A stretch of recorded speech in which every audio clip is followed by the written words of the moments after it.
Look, I just wish he was real. In all my discussion of the real and fake leaks of Pokemon, I mostly stuck to Generation 7 and just before Generation 8. That's because I feel like this was the era we had the most variety and excitement.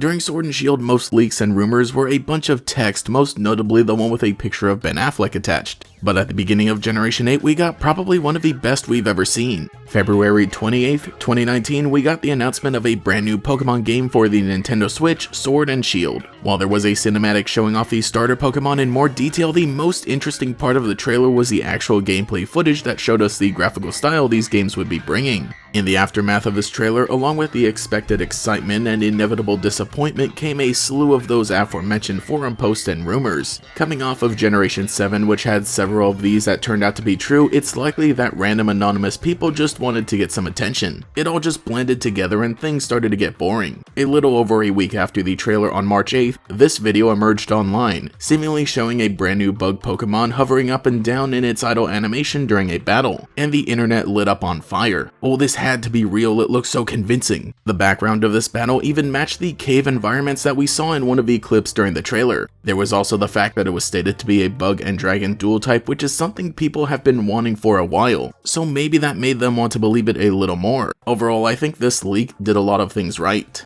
It was able to capture the Pokemon style, it gave people what they wanted, and most importantly, it resembled previous leaks and rumors. It had all the elements it needed to be believable enough. On March 24th of 2019, the YouTube channel ThrowRock uploaded a 10-minute video detailing the process of making this leak in a single day, drafting up a Pokemon, modeling, rigging, and animating it all in a single day. I could never. The video itself goes into a lot of detail on each step in the process, and to this day it is still one of my favorite Pokemon videos on the internet. So I won't thoroughly break down every part of it because the video itself is just a breakdown, but the important details are that you can really see how much work was put into this to make it look convincing, all just for a good laugh.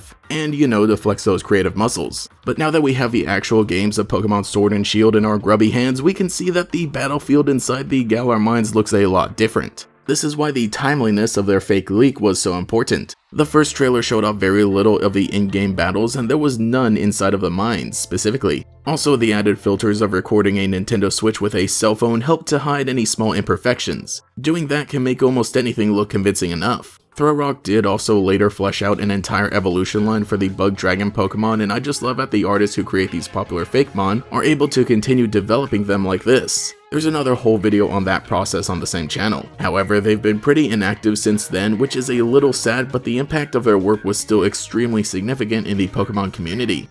But the actual Pokemon itself is really cool, and I love the design of it. Even though it's relatively simple, it still has a very unique shape as compared to any other bug-type Pokemon that we've seen before. But also, I think it was a great idea to create a bug-type Pokemon because in terms of their types of body shapes, it's something a little easier to model in 3D. I think it was a good idea avoiding mammal Pokemon because it's a little easier to see when they're not real when they're designed by fans as opposed to, all the Game Freak designers, especially when you're working in 3D. I do really like how in the video the initial inspiration for the Pokemon was a Scotch egg. You can still see a lot of those details in the final design, even though a lot of people did not pick up on that in their analysis videos, but I do really like the eggy little eyes and legs. As for other crazy Pokemon leaks and rumors, both real and fake, I feel like that's about where my personal interest ends. It's been so fun looking back on all of these and looking into the stories behind them and the reactions to them, and I kind of wish that we would see more things like this. When it comes to the fake Pokemon leaks, the upside is that a lot of that kind of creative energy was instead focused on continuing to build fan-created content in the last few years on YouTube and Twitter. And if you ask me, that's the good ending to all of this. So let me know what you thought about this fake leak and the Bug Dragon Pokemon. Did you believe it when it was first posted, and would you like to see a real Pokemon just like it? Anyway, I think it's about time that I start refocusing my own creative energy.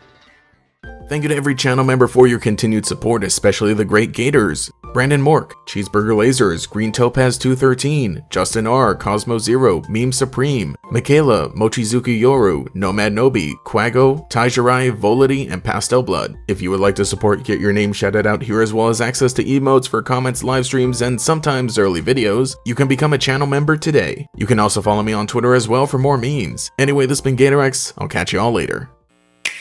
Coming soon to Nintendo Switch, Pokémon Sword and Pokémon Shield. Catch, battle, and trade never-before-seen Pokémon. Explore a new region and discover more only on Nintendo Switch. Pokémon Sword and Pokémon Shield. Games rated E for everyone.